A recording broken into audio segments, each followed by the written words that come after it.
If you are a problem gambler, if you have a gambling addiction, if you put your financial well-being in harm's way with your betting, please hit the back button and seek help. We can't have you hurting yourself. So our second game of the week, our second 3-unit bet is going to be in the San Francisco or the Miami-San Francisco game. And last week, you saw San Francisco lose to the Eagles, and the Eagles have been atrocious, and you saw the Miami Dolphins give a solid game to the Seattle Seahawks. So, of course, when Vegas hangs 9 on the game between these two, you're going to look over at the Dolphins. That's called a gotcha game. That's a trap. And there are a number of reasons for this, and the first one specifically is on the offensive side of the ball. Forget Garoppolo coming back. That's not what this is about.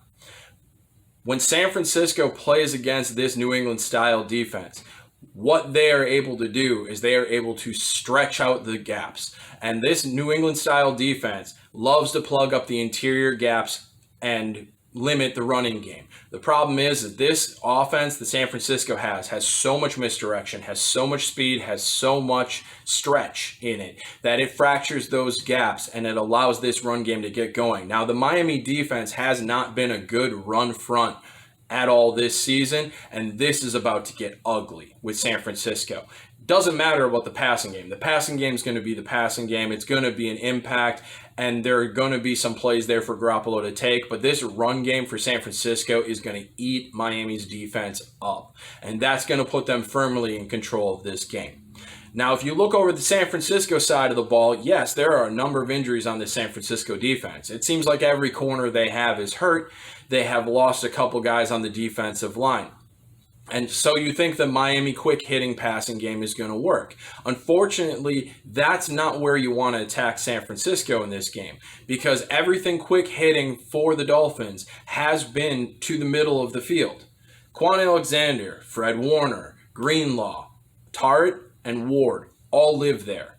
That is a ton of space that they can take up in that middle of the field. And that's exactly where Miami wants to hit you.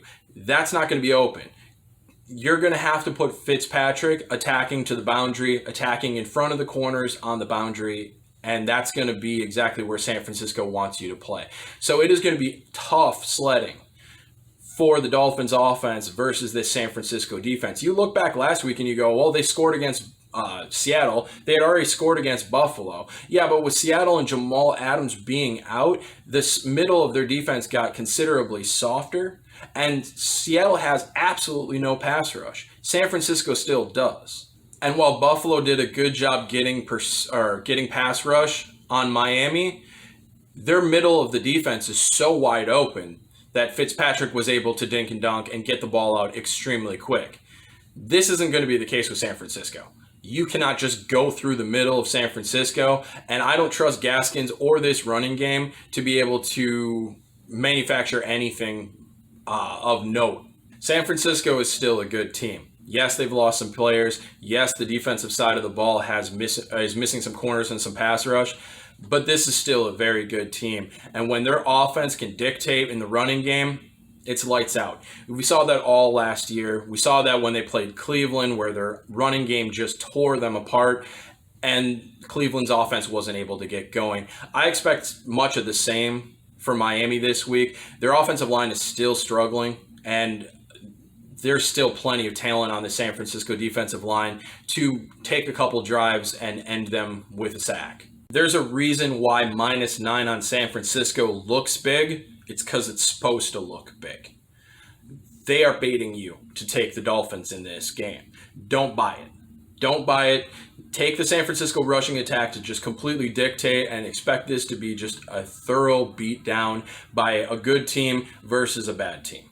And if you think Shanahan doesn't have the overs route that's been plaguing Miami all season in his system, oh, he has it, he saw it, and he's going to use it. And he's got Garoppolo back, so enjoy that one too, Miami. The problem here for Miami really comes down to the fact that they're going to get stretched so wide, and they're going to put Rowe and McCain in position to have to make tackles. They're going to have to fill with safeties who are cornerbacks. This is just not what Miami wants to see. So we are going to bet San Francisco -9 in this game on the 3-unit line. Honestly, I like this one a lot. It's been one that I've wanted to creep up to the 5-unit line all week. If that's the way, if you want to play it a little bit more aggressive, I'm there with you. I'm probably going to play it myself on the 5-unit line because I just like this matchup. San Francisco at home is totally different than Seattle in Miami, especially when the middle of this defense is as healthy and stout and fast as San Francisco presents. It's just a bad day for Fitzpatrick. You could see one of those games where Fitz magic turns into like the turnover machine that we've seen so many times, just trying to fit balls into spaces that just aren't there for him.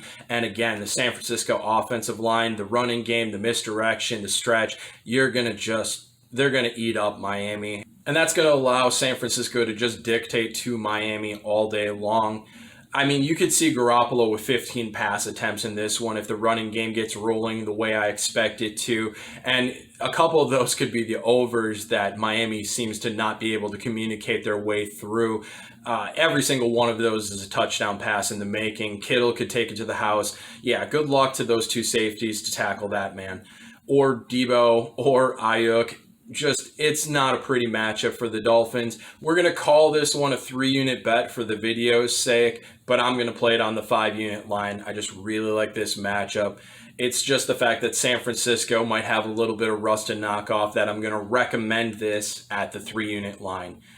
If you hear bongos in the background, you're not crazy. Love my neighbors. Make sure you go check the other videos. We do have 3 on the 3-unit line.